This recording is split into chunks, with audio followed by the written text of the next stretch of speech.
Հայաստանի Հանրապետության ներքին գործերի նախարարության, ոստիկանության, համայնքային ոստիկանության գլխավոր վարչության, մասնագիտական մեթոդական աջակցման վարչության անչափահասների հետ տարվող աշխատանքների գծով մեթոդական բաժնի աշխատակիցները բաժնի պետ Արմինե Գյոզալյանի գլխավորությամբ, ինչպես նաև ոստիկանության Մուշի բաժնի պետ Ալեքսան Նորսոյանի եւ իր ծառայեկիցների հետ համատեղ այցելել են Շիրակի մարզի երեխայի եւ ընտանիքի աջակցության կենտրոն երեխաներին ամանորյա տոնական տրամադրություն պարգևելու նպատակով։ Մեր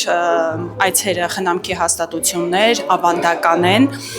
ամեն տարի տոնական օրերին նոր տարվանը եւս այցելում ենք եւ ցանկանում եմ նշել մի տարբերությամբ, որ այս տարի այցելել ենք Փերի ԿՏՄ ծառայության հետ, որի հետ փորձում ենք համագործակցության շրջանակներում իրականացնել նման միջոցառումներ։ Կենտրոնի սաները հյուրերին դիմավորեցին երգ ու պարով, իսկ նրանց ուրախությունն առավել ամբողջական դարձնելու համար միջոցառմանը մասնակցում էին նաև մուլտհերոսներ եւ ձմեռ պապը։ Վերջինս երեխաներին բերել էր նվերներ, ժպիտ ու հեքիաթային տրամադրություն։ Արմինե Գյոզալյանը նշեց, որ ոստիկանության եւ անչափահասների միջև փոխվստահելի հարաբերությունների ձևավորումը կարևոր է ոչ միայն առօրյա աշխատանքում, այլև տոնական օրերին։ Այս մեր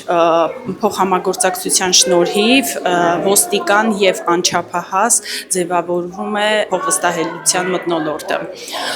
Ցանկանում եմ նշել, որ միշտ անչափահասների կողքին ենք, համագործակցում ենք մեր գործընկերների հետ, ապահովելով երեխաների վերասոցիալականացման եւ դրանց գործընթացների կատարումը։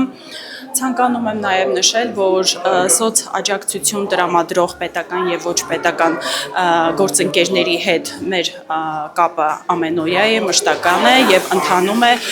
փոխօգնության ձևաչափով։ Նման այցերը, ինչպես նշում են պատասխանատուները, կրում են շարունակական բնույթ եւ իրականացվում են տարբեր խնամքի եւ աջակցության հաստատություններում տարվա ընթացքում։ Շնորհավորում եմ բոլորի գալիք ամանորը եւ Սուրբ Ծնունդը, հատկապես երեխաներին, մաղթում եմ, որպեսզի ունենան անհոգ եւ ուրախ մանկություն, որպեսզի իրենց աչքերը փայլեն երջանկությունից։ Աստղիկ Խաչատրյան, Հրաց Սահակյան, այսօր։